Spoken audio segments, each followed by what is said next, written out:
Ilustríssimos senhores, moças e moços, saudações, salve Maria. Aqui quem fala é Diogo Rafael Moreira, muito prazer. Aqui é Diogo Rafael Moreira, do blog católico247.com.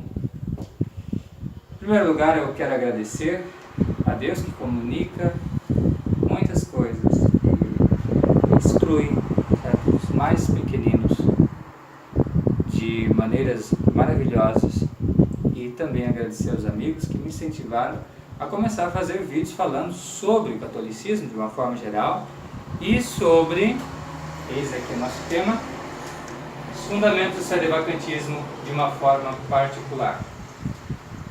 Nosso objetivo aqui, com este primeiro curso e primeiro vídeo do nosso canal, certo, é começar então a apresentar a um público mais amplo, de uma forma acessível, os argumentos completos e contundentes que os sedevacantistas usam para provar que neste momento, atenção, neste momento, a Santa Sé está vacante, isto é, sem Papa.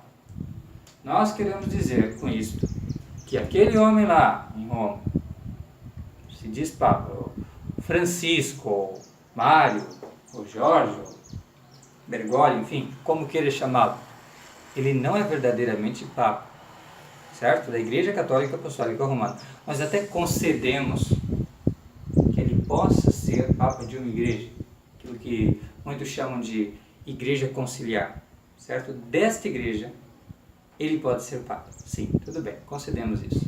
Mas acontece que ele não é Papa da Igreja Católica Apostólica Romana, certo? E o fato é que a multidão dos católicos, eles tanto pensam que estão realmente inseridos, certo, dentro da igreja dos avós deles, seus ancestrais, da Igreja Católica Apostólica Romana, e que estão sendo guiados, certo, pelo Santo Padre, o Papa.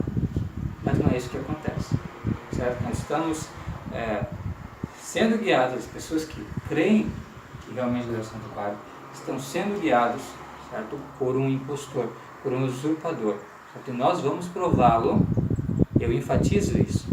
Isso não é uma afirmação leviana. Nós vamos prová-lo através de princípios católicos que impedem este homem de ser Papa, que demonstram que ele não é Papa, e fatos verídicos, certo? Que corroboram com esses princípios. Certo? Então não se trata de maneira alguma, certo, de uma afirmação leviana. Isso é uma afirmação tremendamente séria, tremendamente importante, e é por isso que eu estou aqui hoje para falar mais a respeito disso, certo? Então, eu vou começar esse nosso curso de Fundamentos do Sedevacantismo a partir de uma conferência de um estudioso chamado John Daly, chamada A Crise Impossível, The Impossible Crisis, certo? Em inglês. Esse artigo ele foi apresentado em 2002, em Nova York, numa conferência, onde três estudiosos, certo? Todos leigos, mas pessoas muito engajadas na Igreja Católica, muito sérias, pessoas de família realmente, apresentaram os motivos pelos quais se tornaram sedevacantistas. John Daly foi o primeiro a palestrar e realmente apresentou um argumento extraordinário e muito, muito, muito convincente. Eu, prestando as ideias dele, claro, certo? Glosando sobre o que ele disse, eu vou apresentar a você agora, em vernáculo, na língua portuguesa, certo? A Crise Impossível. Então vamos começar. John Daly, ele introduz o tópico, então, em primeiro lugar, fazendo uma introdução geral ao sedevacantismo, certo? E depois, então, ele faz uma introdução ao seu próprio argumento e o apresenta de uma forma compacta, como que vai ser o seu argumento. Depois ele parte para o duro trabalho de provar realmente o que ele está dizendo. Então nós vamos começar do começo, certo? Vamos começar aqui pela definição, onde tudo deve começar quando a gente está falando realmente de uma discussão séria e de provar algo, certo? Então nós vamos começar. O que é sedevacantismo, meus amigos? Pelo que eu já disse, você já deve ter uma noção. Sedevacantismo, em resumo, é a posição mantida pelos católicos tradicionais de que a Santa Sé está vacante. Posição dos católicos tradicionais que acreditam que a Santa Sé está vacante, ou seja, está sem Papa. Não tem um Papa válido, verdadeiro e legítimo. Aplicando isso para esse momento presente, agora mesmo, certo? Quando eu estou falando a respeito do assunto, Francisco, o atual clamante ao papado, ele não tem condições de ser Papa da Igreja Católica Apostólica Romana. Desta pequena definição que nós usamos para definir o sedevacantismo, certo? Se depreendem duas coisas muito importantes. Então, o sedevacantismo, ficou bem claro com essa definição, ele é uma crença em um fato, certo? Ele é uma posição e ele está condicionado a um fato. Quer dizer, aquele homem que está lá, ele não é o Papa. Mas se for um outro homem, talvez, certo?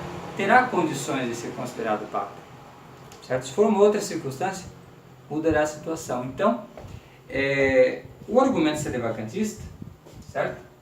Ele é a crença em um fato e não constitui, portanto, qualquer movimento organizado e uma seita, por assim dizer. Não pode ser tido sedevacantismo como isso, certo? Porque, simplesmente, do ponto de vista meramente factual, você constata que existem sedevacantistas que se associam somente com sedevacantistas, mas há outros sedevacantistas que estão nas paróquias da Fraternidade São Pio X, da Resistência, e ainda outros sedevacantistas que não se associam com ninguém, porque acreditam que não há realmente jurisdição ou que o fim do mundo está muito próximo, certo? Então, você ser sedevacantista não significa que você faz parte de um movimento. Não é um movimento organizado.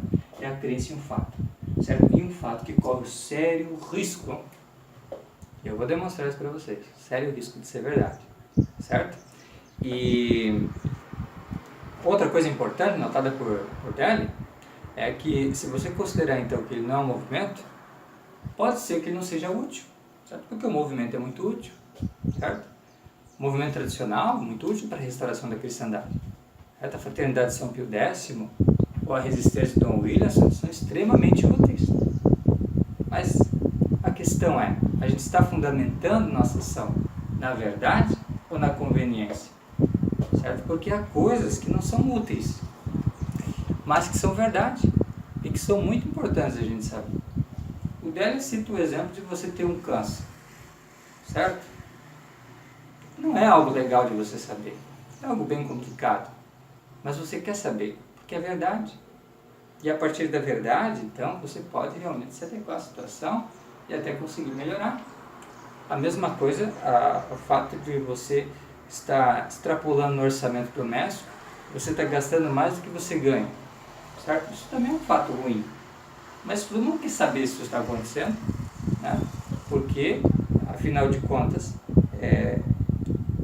se não saber disso, é ainda pior, o fato não vai deixar de acontecer se você não acredita nele, certo?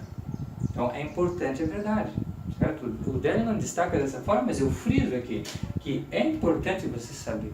Ele é até útil realmente, porque por mais que seja ruim, você se sinta mal, certo? Ele é algo que, a partir do qual você precisa partir para poder realmente achar uma solução, senão você corre o sério risco de ficar numa situação cada vez pior, certo? E é isso que nós constatamos. Então, como o sedevacantismo não é um movimento, pode ser que ele não seja útil, pode ser que ele não seja tão aconchegante e atraente quanto outros, mas ele é a defesa da verdade, de um fato, que realmente acontece, certo? Então, essa distinção precisa entender. Não somos uma seita, não somos um movimento, mas somos um grupo de pessoas que acreditam em um certo fato que está acontecendo aí e que muita gente está fechando os olhos por medo, qualquer motivo estapafúrdio.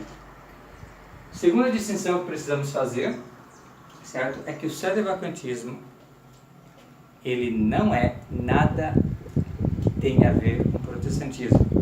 Certo? O sedevacantismo ele parte de princípios católicos. O sedevacantista ama o Papa, certo? Ele ama a Igreja. O sedevacantista ele reverencia os santos, os teólogos, os doutores, os padres da Igreja. Ele não se serve em nenhum ponto de argumentos protestantes, certo? Isso é muito importante, porque os não sedevacantistas eles fazem isso, certo? Nós vamos demonstrar, eles fazem realmente isso, eles partem de princípios protestantes. Nós não fazemos, nós partimos de princípios que vêm das mais altas autoridades da Igreja, certo? Isso é fundamental para um católico, partir de princípios católicos, Então, não somos protestantes. O sedevacantismo, de maneira alguma, é negação do papado. Certo? Pelo contrário, ele é a afirmação do papado e a aplicação das prerrogativas do papado na situação atual, e a gente percebe, não, peraí, não há papado. Porque não é possível que haja um papado na tal circunstância. Essa é a nossa afirmação. Então, feitas essas distinções que se depreendem da nossa definição, nós vamos agora perceber que nós podemos dividir os argumentos a favor do sedevacantismo em dois grupos que nós podemos chamar de duas vias, certo? Para o sedevacantismo. Então é possível demonstrar a verdade do sedevacantismo a partir de uma primeira via que enfatiza a infalibilidade e indefectibilidade da Santa Igreja Católica, Apostólica Romana, ou então nós podemos fazer por uma segunda via que vai enfatizar o fato de que um herege manifesto não pode ser católico, não pode exercer qualquer ofício, qualquer cargo dentro da Santa Igreja, certo? Então, muito menos ele pode ser um papa. Então, não é possível. Então, essas são as duas vias que nós podemos utilizar, certo? Para demonstrar. E demonstrar a verdade do sedevacantismo. E aqui é interessante que eu sublinhei, certo, a primeira via, porque o John Dell ele vai usar a primeira via, certo? Então, o nosso argumento ele vai se concentrar na verdade de que a Igreja Católica ela é infalível e ela é indefectível no seu magistério extraordinário e também no seu magistério ordinário universal, certo? E nós vamos mostrar como é que isso funciona e como é que isso vai nos levar para os raciocínios, tá? Na nossa terceira parte, certo? Mas vamos tentar imaginar aqui, para compreender bem essas duas vias do sedevacantismo, certo? A partir de uma analogia usada pelo Dell. Certo? O Dell ele faz analogia com um anel de ouro, certo? Que na verdade não é de ouro, ele é apenas um anel de algum outro metal que não é ouro, certo? Ou seja, realmente uma verdadeira fraude à la Vaticano II, certo? Então você apresenta para a pessoa que está aqui o anel, ele parece ouro, certo? Mas de fato é latão, não é ouro de verdade.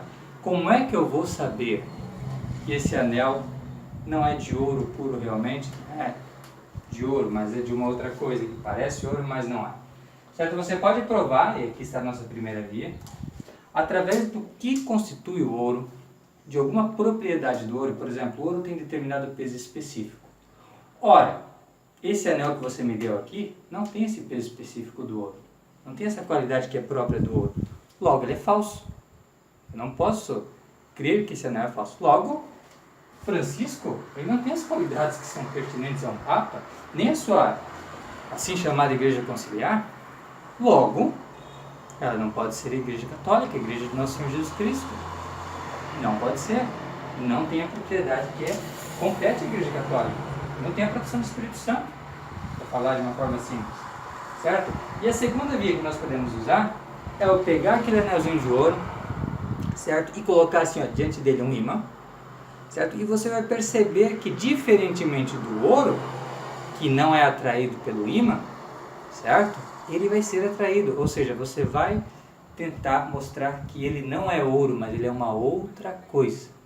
Não partindo da infalibilidade, indefectibilidade da igreja, mas partindo do fato de que a heresia, certo? Ela já constitui algo diferente do que é próprio da igreja, certo? Então ele possui uma coisa que não é na igreja, nem acidental, nem próprio, nem essencial. Isto é algo que pertence ao resto, né? As outras seitas, as outras igrejas, elas são esse latão. Entende? Nós percebemos que a Igreja Conciliar também é esse latão. Ela também faz parte dessas falsas igrejas. Certo? Somente a Igreja Católica é o ouro puro, o ouro que nós colocamos ali. Você pode colocar o ímã da heresia, certo? E ele vai até repelir o ímã da heresia, certo? Porque o ouro não vai ser atraído pelo ímã, ele até repele. Entende? Então, essa é a grande diferença, né? Entre as duas vias que nós temos. Então, uma parte da propriedade da igreja, ser infalível e indefectível, e outra parte da propriedade das outras igrejas, que é de ser herética, certo? E, portanto, não ter comunhão com a Igreja Católica, não ter realmente como misturar-se, certo? Não pode a pura doutrina da Igreja Católica se misturar com a heresia das outras religiões, as falsas religiões, certo? Então, essa é a divisão que nós apresentamos e que são as duas vias para o sadevacantismo, certo? Como eu falei, partindo de Delhi, né, nós vamos seguir a primeira via, e essa primeira via ela vai nos levar a um raciocínio, certo? Que vai nos levar à conclusão de que realmente a Igreja Conciliar não é a Igreja Católica, certo? E nós vamos fazer isso a partir de 2 silogismos, praticamente, né? Que é um silogismo analítico, que é aquele silogismo que nós partimos das definições, né? Que é da definição, próprio conceito, né? Que pertence às proposições que nos levam à conclusão. Então, nós não vamos partir de experiência, certo? Nós não vamos falar de história nessa primeira parte, mas nós vamos falar do que realmente é o conceito de infalibilidade e indefectibilidade. O que realmente é o conceito de magistério ordinário universal. Muita confusão espalhada por aí sobre esse assunto. Nós vamos esclarecer, entende? Não a partir de qualquer um, certo? Mas a partir de altas autoridades da Igreja Católica, a partir de grandes teólogos, a partir de papas, certo? É isso que nós vamos fazer. Essa primeira parte, que é a parte que eu vou chamar de analítica ou a priori, a gente vai realmente ver o que a Igreja ensina. Esse vai ser o nosso critério de verdade, para a gente poder partir, entende? Para uma avaliação séria do papado conciliar, né? E por fim, nós vamos então, dado que agora a gente já tem os princípios católicos, certo? Nós já sabemos o que constitui a infalibilidade e indefectibilidade da Igreja, então nós vamos poder aplicar isso à Igreja Conciliar, na experiência, por isso sintético. Nós vamos juntar o conceito que nós temos com a experiência, nós vamos ver o resultado. A gente vai ver o resultado ser negativo, quer dizer, ela não passa o teste. A Igreja Conciliar não é de jeito nenhum a Igreja Católica, porque ela realmente é totalmente defectível, totalmente falível, certo? E conduz, sim, certo? Conduz ao dano da fé, certo? Conduz ao pecado mortal e, portanto, não pode ter nada a ver com a sã doutrina católica. Então é assim que será a nossa exposição do artigo do Delli. Essa foi a nossa introdução ao artigo dele.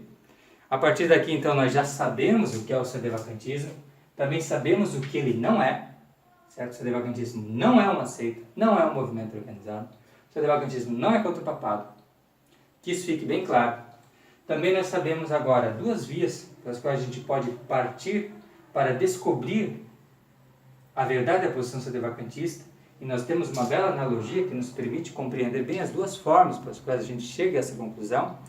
E para terminar, a gente sabe como é que vai ser os nossos raciocínios. Quer dizer, primeiro vamos pegar os princípios católicos para definir infalibilidade, defectibilidade, o magistério ordinário universal da Igreja, e depois o teste. Quer dizer, vamos aplicar isso a algumas coisas, vamos dar apenas alguns exemplos que são inumeráveis, certo? Das falhas, dos erros gravíssimos cometidos pela Igreja Conciliar, certo? Então assim será. Muito obrigado e nós nos encontramos no próximo vídeo, certo? Onde nós iremos realmente tratar ali dos raciocínios que vão nos levar à conclusão do sadevacantismo pela primeira via.